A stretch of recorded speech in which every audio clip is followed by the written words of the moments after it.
And gentlemen, good afternoon once again. May I introduce you to the management team from Maruti Suzuki. Today we have with us our CFO, Mr. Ajay Seth, Executive Director, Marketing and Sales, Mr. Shashank Srivastava. From corporate, we have Executive Director, Mr. Hideki Taguchi, and Executive Vice President, Corporate and Government Affairs, Mr. Rahul Bharti. From finance, we have Executive Vice President, Mr. Pradeep Gaur, and Vice President, Mr. Sanjay Mathur. The con call will begin with a brief statement on the performance and outlook of our business by Mr. Seth, after which we will be happy to receive your questions. May I remind you of the safe harbor? We may be making some forward-looking statements that have to be understood in the conjunction with the uncertainty and the risk that the company faces. I also like to inform you that the call is being recorded and the transcript will be available at our website. I would now like to invite our CFO, Mr. Seth. Over to you, sir. Thank you, Nikhil. Good afternoon, ladies and gentlemen. Financial year 2019-20 began amid considerable challenges with sluggish economic growth in India and the world. In India, the issue of inadequate credit availability driven by challenges in the financial sector was one of the important reasons for moderate economic expansion. Consequently, the slowdown in consumption affected the overall demand environment and investments in the economy. To bolster the economy, both the Government of India and RBI took some bold measures. With significant measures, the economy started to show early signs of improvement in the later part of financial year 1920. However, at the end of the year, the outbreak of COVID-19 brought the economy to a screeching halt. For the auto sector, the financial year 1920 can best be summarized as the year when all negative factors struck simultaneously with full force. Over the last 2 decades, the auto industry has not witnessed such a huge demand contraction. The slowdown was broad-based, with all the segments of auto industry witnessing significant decline. Major factors which affected the sales were as follows: increase in selling price due to introduction of regulations, increase in insurance vehicle premium, and increase in road taxes in some of the states affected the demand, especially of entry-level cars. Issues related to vehicle financing like credit availability and increased down payment requirements also affected the demand, especially when over 80% cars are sold on credit. Uncertainties in the mind of customers like anticipation of GST rate reduction, dilemma to choose between BS4 and BS6 technology, expectations of higher sale of BS4 vehicles, etc., kept customers deferring purchases. Slowdown in rural economy also contributed to decline in sales of passenger vehicles. At the end of the year, COVID-19 related disruptions brought down the sales to a halt.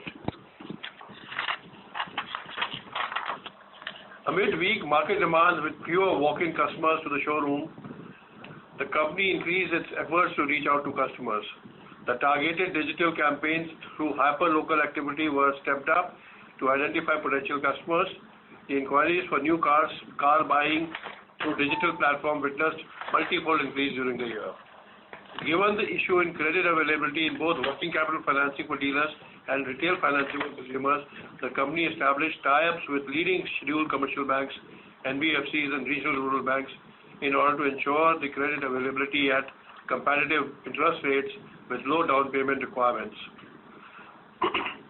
The company tied up with 13 finance companies like Bank of Baroda, Kotak Mahindra, HDFC Financial Services, Federal Bank and Tata Capital. Besides, the company successfully managed the transition from BS4 to BS6 vehicle technology. Given the wider portfolio of the company, the introduction of BS6 vehicles had to be done at the right time with meticulous planning in order to ensure that the dealer partners were not burdened with any unsold stock of BS4 vehicles. The company has sold around 8 lakh BS6 vehicles during the year. In a weak demand environment, it is necessary to create excitement in the market by offering new products with relevant technologies, with the support from Suzuki Motor Corporation in providing the necessary platform and powertrain technology. The company launched 2 new models, XL6 and Espresso, just before the festive period in order to cater to the growing interest of consumers in the UV space. The company launched its flagship model Vitara Brezza with a bigger engine and host of other features. This created excitement in the market and helped improve sales. The shift towards petrol vehicles is more evident now, with share of diesel vehicle for the industry falling from 20% in Q4 2019-20, falling below 20% in Q4 2019-20. For the company, the contribution of sales from petrol vehicles stands at 93% in Q4 2019-20. 7 out of the top 10 best-selling models in India came from the company. Maruti Suzuki has been leading the green mobility initiative in India by providing the factory-fitted CNG technology during the year. While overall sales of the company in domestic market declined by 18%, the CNG sales grew by 1%. This clearly indicates the growing interest of customers in CNG vehicles. On export front, the company exported 1,02,171 vehicles to over 100 countries, registering a decline of 6%. The economic and political uncertainties and increased protectionism in some of the export markets affected the sales. Both domestic and export markets put together, the company registered an overall volume decline of 16.1% in financial year 2019-20. Being capital as well as labor intensive, the passenger vehicle industry has higher fixed costs, and capacity utilization is one of the important levers for profit margins. With a decline in volume on one hand and capacity addition on the other, the capacity utilization fell much below that of the previous year. Weak demand condition kept sales promotion expenditure at an elevated level. These two factors, that is reduced capacity utilization and higher sales promotion expenses alone, significantly impacted the profit margins. Moreover, due to weak market situation, the company could not take adequate price increases to neutralize the increase in input costs. The company could partially offset the impact of unfavorable factors by stepping up cost reduction measures. The company sold a total of 15,63,297 vehicles during the year, lower by 16.1% over the same period previous year in the domestic market. In the domestic market, the company sold 14,61,126 vehicles. Exports were at 1,02,171 vehicles. The company's net sales stood at INR 716,904 million in financial year 2019-20, lower by 13.7% over the same period previous year. Net profit for the year stood at INR 56,506 million, lower by 24.7% over the same period previous year on account of lower sales volume, higher sales promotion expenses and higher depreciation expenses, partially offset by lower operating expenses, cost reduction efforts, higher fair value gains on invested surplus and reduction in corporate tax rate. Coming to Q4 of this year, the company sold a total of 3,85,025 vehicles, lower by 16% over the same period in previous year. In domestic market, the company sold 3,60,428 vehicles and exports were at 24,597 vehicles. In Q4, the company registered net sales of INR 1,71,857 million, lower by 17.1% over the same period in previous year. Net profit in Q4 stood at INR 12,917 million, lower by 28.1% over the same period previous year on account of lower sales volume, higher sales promotion expenses, and which was partially offset by lower operating expenses, cost reduction efforts, and reduction in corporate tax rate. We can now take your questions, feedback, and any other observations that you may have. Thank you. Thank you very much. Ladies and gentlemen, we will now begin the question answer session. Anyone who wishes to ask a question, press star and 1 on their touchtone phone. If you wish to remove yourself from the question queue, you may press star and 2. Participants are requested to use handset while asking a question. Ladies and gentlemen, we will wait for a moment while the question queue assembles. We take the first question from the line of Yogesh Agarwal from HSBC. Please go ahead. Thank you. Hi, sir. Hope you guys are all well and families are safe. Just a couple of questions from me. Firstly, sir, can you talk about the treasury, your treasury investments? What is the yield you expect going forward? And if what is the profile of investments, and if there is any risk around any kind of debt funds? On treasury, most of our investments are all on AAA portfolios, and we are very careful in terms of choosing our investments on underlying papers. There are certain negative sectors where we make sure that we do not have any investments. So far, amongst all the problems that you have seen in the debt mutual fund industry, we were not invested in any of such papers. Therefore, we've had no write-offs that we had to take on account of these underlying papers. The returns so far have been good. In fact, this year the returns were fabulous because there were significant mark-to-market gains in the investments that we had made. However, moving forward, with the interest rates going down, the accrual of next year is going to be lower, and also capital gains that we had accrued this year may not, continue the same way next year. So treasury income, to the extent of capital gains that we accrued and the lower interest rates that we are now witnessing, will have an impact on the numbers. So to that extent, the treasury income may be lower, but we do not anticipate any risk on account of bad papers, and we are very careful in terms of managing risk in these areas.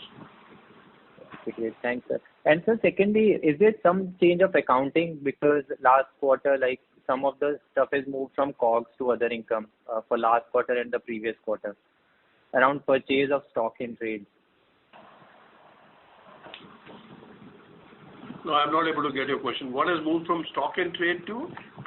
So there seems to be some restatement costs moved from COGS to other expenses last quarter and the fourth quarter of last year. You can just refer this question to me offline. I'll answer that. I will have to look at the details. Okay. And sir, just last question I have, just big picture on demand. I mean, we all know what's going on, but you look at this year volumes, it'll be from, FY21 industry could actually be almost similar to FY11, so 10 years of no growth. So do you believe there is some pent-up demand, at least from a upgrade perspective itself, that should be FY11 should itself give the FY21 volume? So what do you expect for starting maybe from festive season and for next year?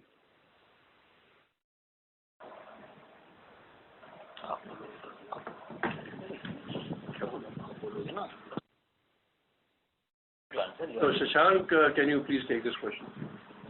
Yeah. So actually, this is a very difficult question to answer because of the large number of uncertainties which are prevailing. It is difficult to give a forward guidance of when the market will pick up. As you know, car buying is a discretionary purchase, which depends a lot on sentiment, and sentiments can be very transient. So we expect that if some good news continues on the front of COVID or any other measures which might be taken by the government or such other measures, then maybe sentiments can change.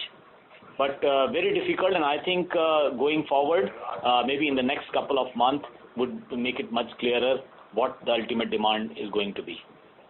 Thank you. Thank you. Thank you. We take the next question from the line of Raghunandan from MK Global. Please go ahead.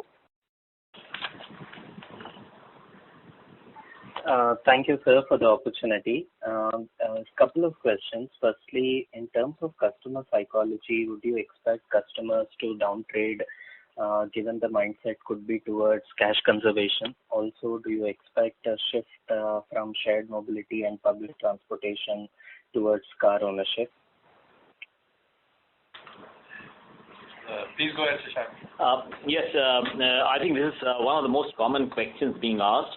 And our interaction with customers and all possible researches, it does indicate that there would be, we expect a shifting down, what is known as a transfer of demand across segments. To the upper segments, the demand comes a little lower to the lower segment, the lower segment to further lower, and so on and so forth. But yes, that's true. It might be the trend might be towards the smaller car. Initially, inquiry levels which we have seen this month from the showrooms which have opened suggest that trend, but I think it's just too early to say that the trend is definitive. On the second question about availability of the finance, yes, given the uncertain income levels that some of the consumers may have, there would be a tendency to again put their purchase towards the lower side. Second, on the question of shared mobility, yes, I think all researchers indicate very clearly that people would prefer personal transport over public transport, and going forward we see that becoming a trend definitely as far as this fear of COVID remains. And our projection is that it is going to remain for quite some time. Thank you. One last question. What supports confidence on sustenance of market share in light of absence in diesel vehicles and new products by competition? In this regard, can you provide any update, if any, on BS6 diesel cars or any other new products by Maruti? Yes, so I think in the last con call also we had a similar sort of question. If you look at the trend of diesel percentage in the industry, it has been coming down.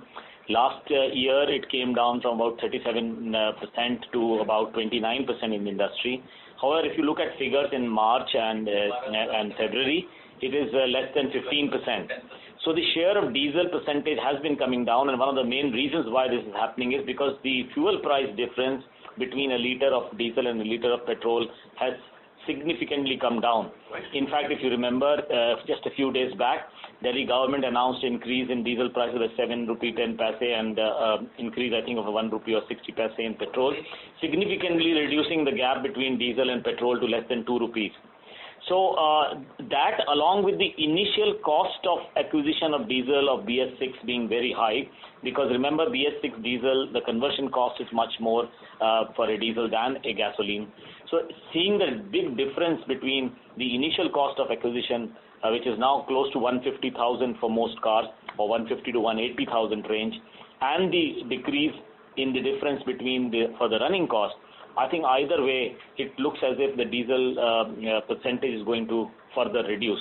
The only segment where it has reduced, mind you, while we talk about 14-15% in February and March, actually if you look at segment-wise in the smaller car, it is less than 5% now.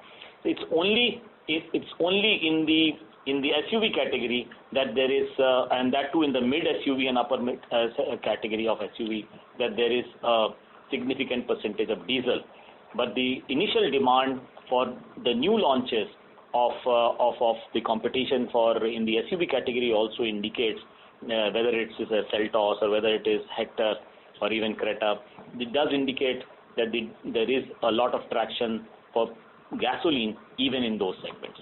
So going forward, that is what fuels our optimism that the diesel percentage in the industry will further come down. Thank you. Thanks, sir, for the detailed answer. That's all from my side.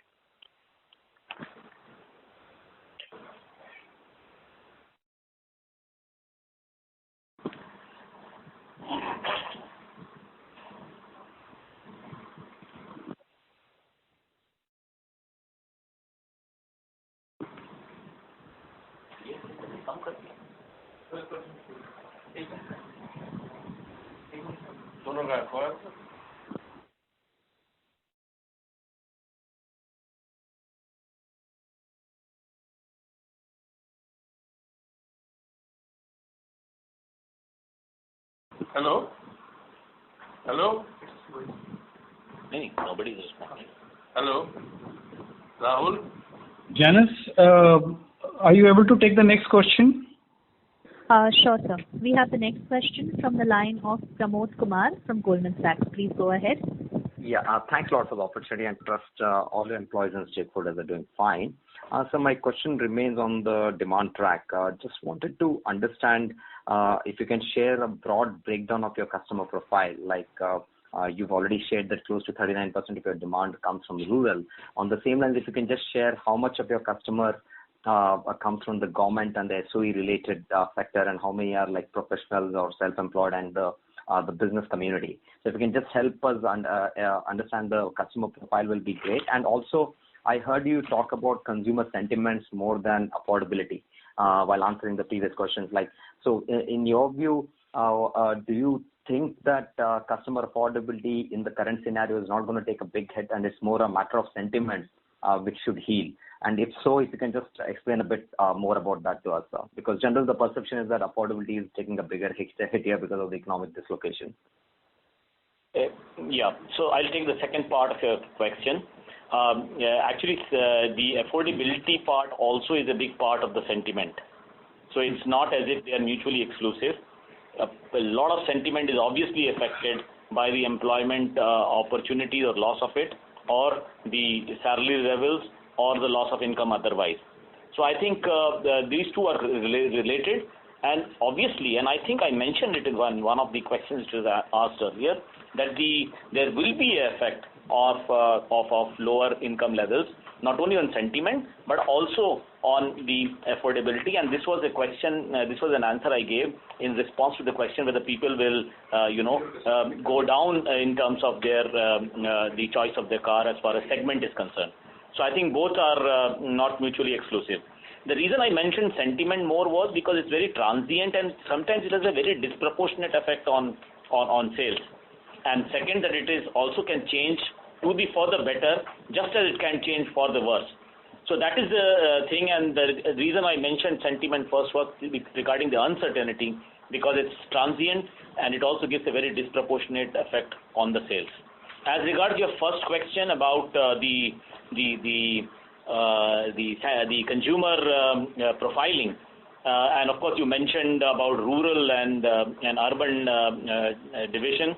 So rural is roughly 38.5, last year was 38.5%, as against the urban of about 62% or so.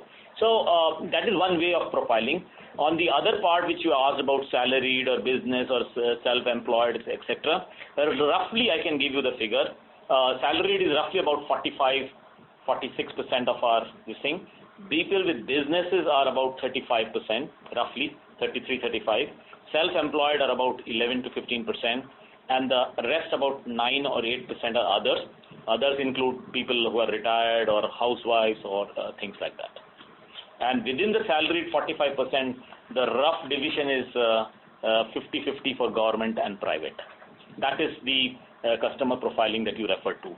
Of course, there are other ways of profiling, whether it is by gender or by marital status, or whether it is a first-time buyer or a additional car buyer, or a exchange, that is a replacement car buying. But I have restricted my answer to the question specifically to the salaried business and self-employed, because that's what I thought you wanted to know. Thank you. Yes, sir. Yes, sir. Thanks a lot. And the last question is based on the upstream and the downstream. Basically, there is expected to be a big dislocation on the supply chain side across the industry, not particular to Maruti, but you will have exposure to vendors who have exposure to other companies which may not be doing that well, and to the tier 3, tier 4 suppliers therefore. And similarly on the dealer side, though your dealer community remains one of the most resilient. So what is your broad take at the industry level? That what is the risk to the upstream part of the supply chain and the downstream, which is the dealer franchise or the dealer fraternity? Because there's been a lot of media reports about stress at both ends after the deal of late. So if you can just share your thoughts on that, and how could it play to either to your advantage or you don't see it as a relative advantage for you going forward? Rahul, can you take the supplier piece first, and then Shashank can answer the dealer piece? Sure. So the upstream part, where our suppliers, we have about 400 tier 1 suppliers, about 3,000 tier 2, and an unknown 1,000 number of tier 3 suppliers.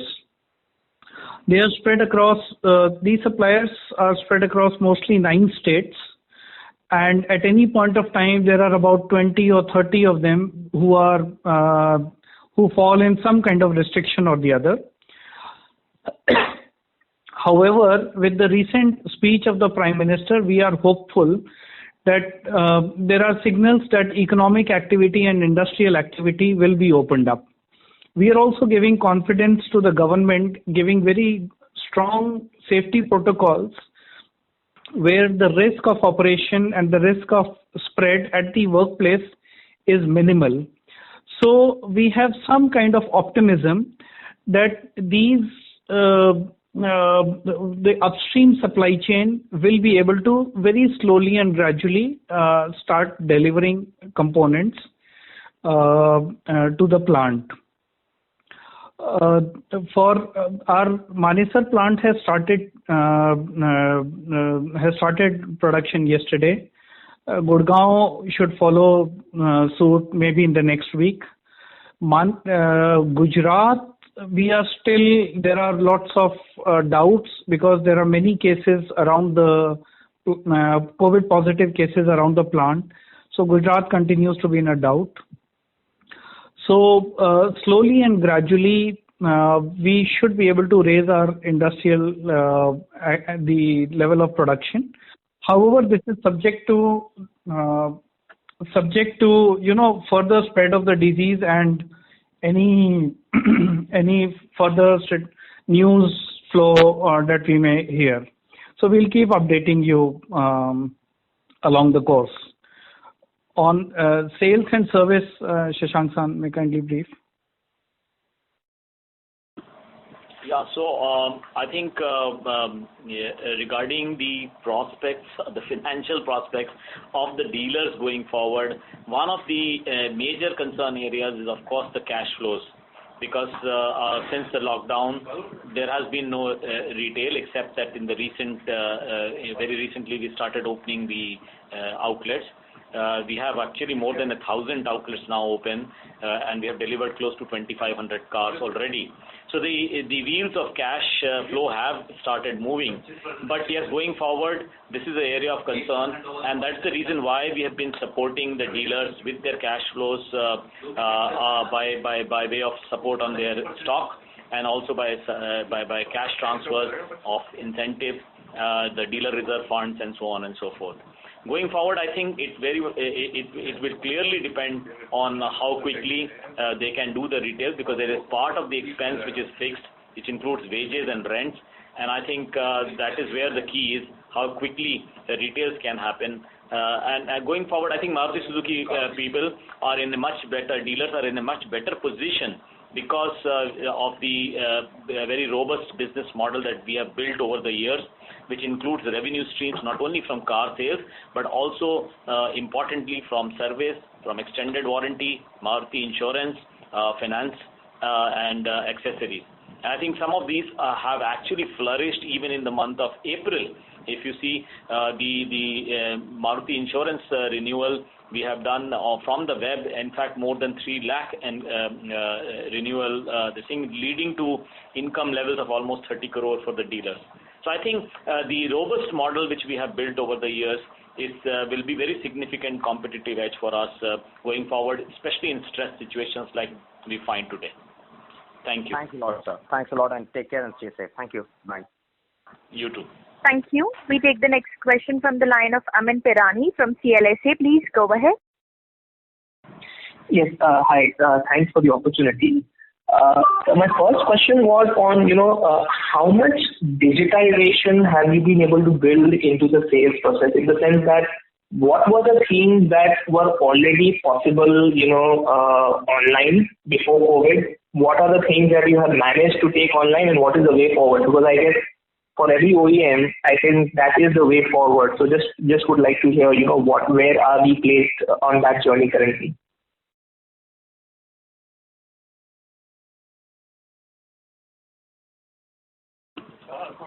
Again, very topical and I think very often asked questions these days.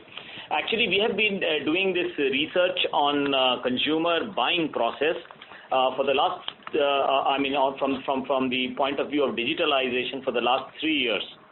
And we have identified that actually from the time a consumer decides to buy a car till the time he takes the delivery, there are 27 or 28 touch points that he has to go through. which means he has to visit a showroom, then he has to look at the brochure, he has to ask for a pro forma invoice, do a test drive, go to the bank, get financing, and so on. So there are some 27, 28 touch points. So of the last 3 years, we have worked very hard on the digitalization. Of course, we didn't know the COVID will come. So 21 points are already digitalized. Of course, it varies, I think, from 17 to 21, depending on the level of digitalization a dealer has.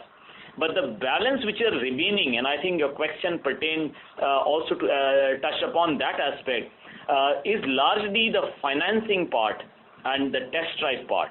So test drive, of course, is something which has to be physical, and the final delivery, which is physical. In between, you have some points of financing which are still not digitalized, and we are working on it.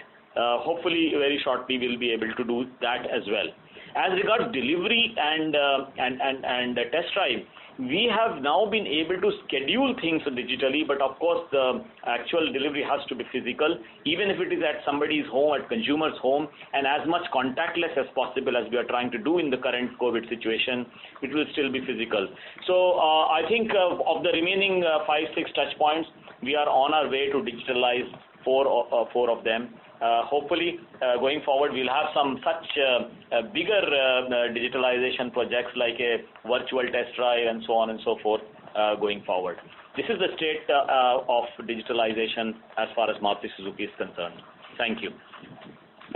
Thank you, sir. And my second question is, I think, Chairman made a comment that, there has been no salary revision as of now. I just want to understand, as far as the factory workforce is concerned, I think around 40 to 50% of that is contractual.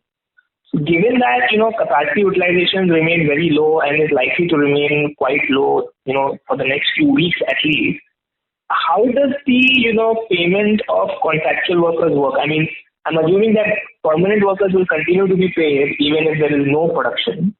But is there a reduction in contractual workers which happens automatically? Is there lesser pay that we have to give them? I just want to understand from your cost, monthly cost, cash one kind of point of view.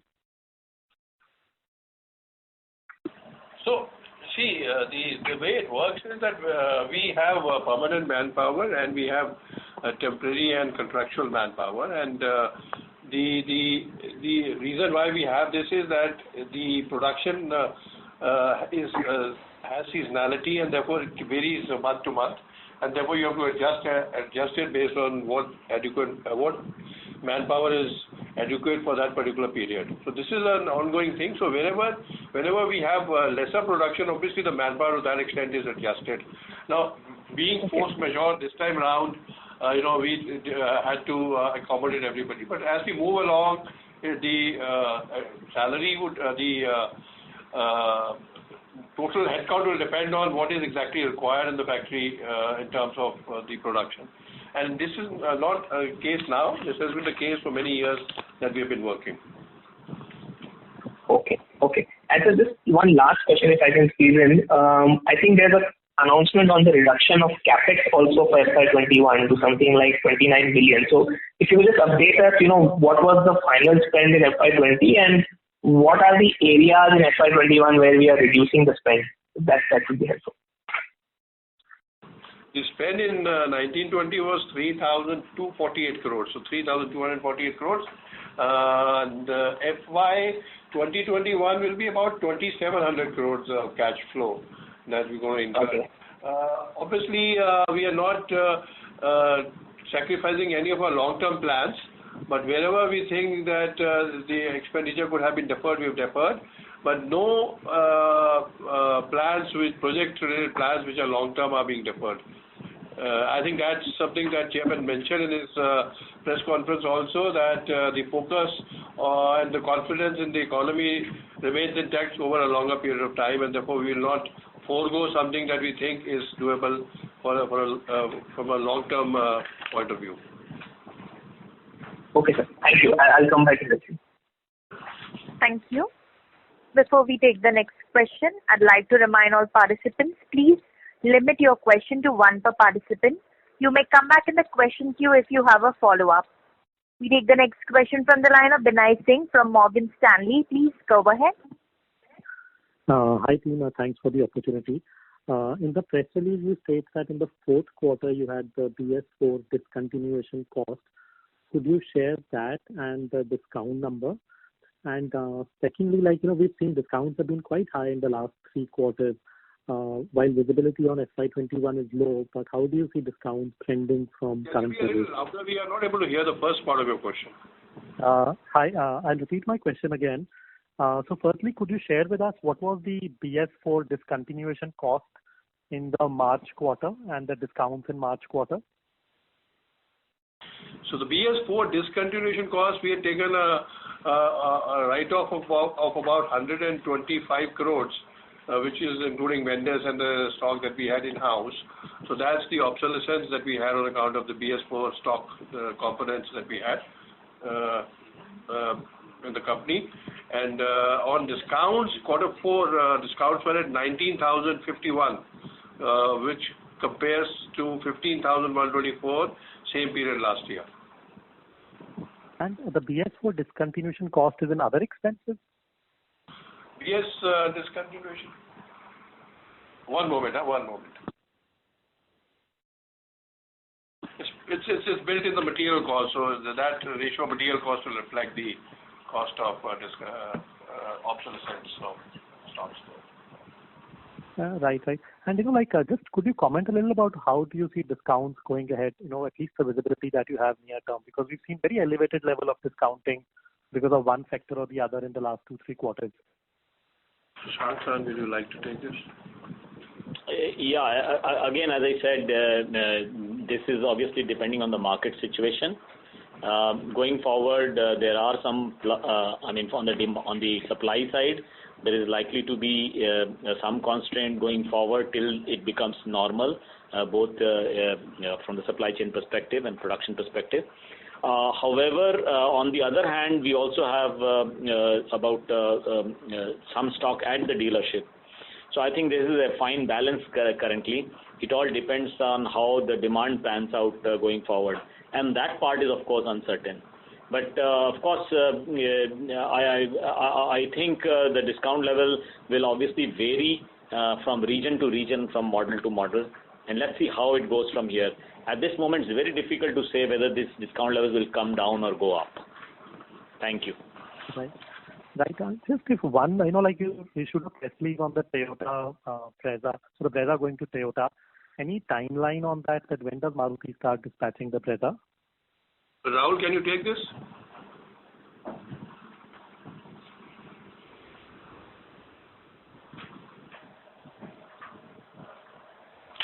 Rahul? Mr. Rahul Bharti, your line is unmuted. Please go ahead, sir. Sorry, my line was muted. Binay, we'll take this offline because for some time we've had daily management meetings, but some projects we've not been able to cover in the lockdown. So we'll answer you offline this. Great. Thanks a lot. Thank you. We take the next question from the line of Kumar Rakesh from BNP. Please go ahead. Good evening. Thank you for taking my question. My first question was for Shashank. We understand it's difficult to give a near, medium to long-term guidance on demand part, but it's been around 10 days since some of your stores started opening up. How are you seeing initial trends over there? Are there higher than usual cancellations, or there are signs of pent-up demand showing up and lower than usual cancellations or higher inquiries? So how are the initial trends so far?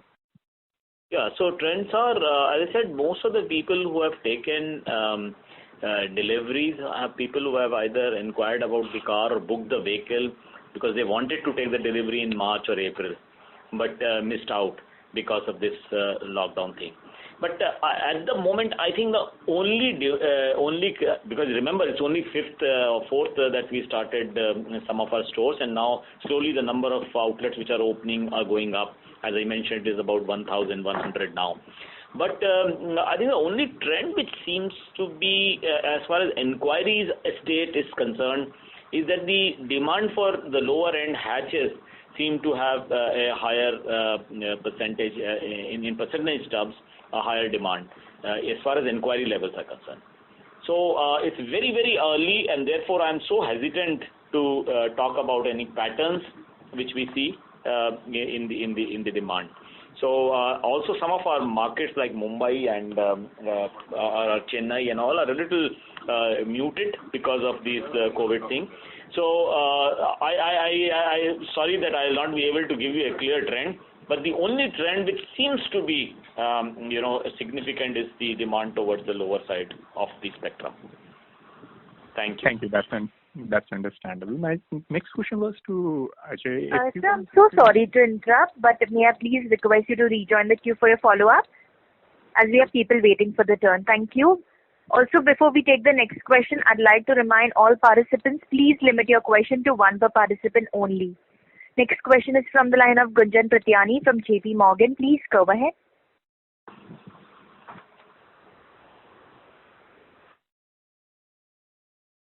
Mr. Gunjan Prithyani, please go ahead with your question. As there's no response from the current participant, we take the next question from the line of Sonal Gupta from UBS Securities. Please go ahead.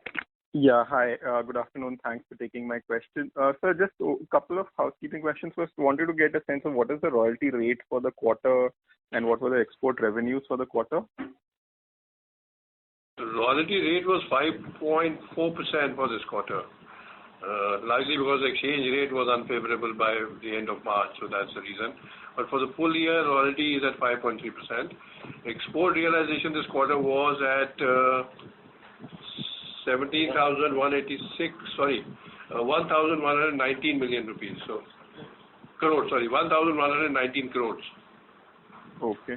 And sir, Mr. Srivastava, sir, just wanted to understand for FY20 as a whole, how have we seen the movement in first-time buyers and what percentage of demand is actually coming from first-time buyers, and just if you could throw some light there. Yeah, so first-time buyers actually have remained remarkably consistent across the last 10-12 years actually. So in the industry, it is roughly varying between 45% to 47%. Yeah, for Maruti Suzuki, it is a little bit higher. But it has remained remarkably consistent. Okay, sir. Great. Thank you so much. I'll join back with you. Thank you. Thank you. Next question is from the line of Ronak Sarda from Systematic Shares. Please go ahead. Hi, sir. Thanks for the opportunity. The first housekeeping question, the other expenses line item looks to be significantly higher. In fact, there is a quarter-on-quarter jump in absolute amount as well. Any one-off there or?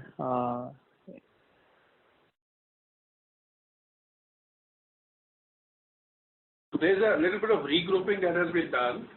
The royalty that's paid by SMG